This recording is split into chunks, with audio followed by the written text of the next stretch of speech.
Huwag kang titingin sa salamin kapag madilim na ang paligid dahil ang refleksyong makikita mo ay baka hindi na sayo, kundi sa kaluluwang kanina pa naghihintay sa likuran mo.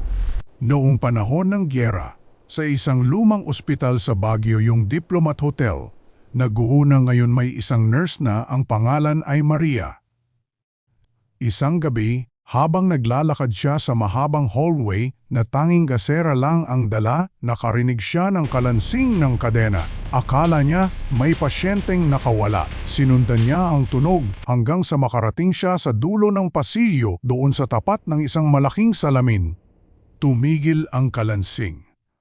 Pagtaas ni Maria ng kanyang gasera para silipin ang sarili sa salamin, nanigas siya sa takot. Ang refleksyon niya sa salamin ay hindi nag-iisa. May nakatayo sa likod niya isang frail na walang ulo, may hawak na duguang rosaryo, at ang leg nito ay tila hiniwa ng matalas na itak.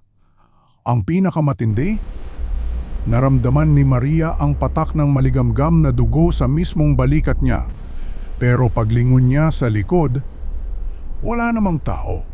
Doon niya napagtanto na ang salamin ay hindi lang nagpapakita ng itsura natin, kundi nagpapakita rin ng mga kaluluwang hindi matanggap na patay na sila. Sabi ng mga matatanda, hanggang ngayon, kapag umakyat ka doon sa Baguio at nag-selfie ka sa tapat ng mga lumang pader, huwag kang magtataka kung may makita kang dagdag na anino sa picture mo. O kaya naman, habang naglalakad ka sa madilim na kalsada, may mararamdaman kang biglang hininga sa batok mo na kasing lamig ng yelo, yung tipong mapapalingon ka. Pero ang makikita mo lang ay ang sarili mong anino na parang may kakaibang hugis.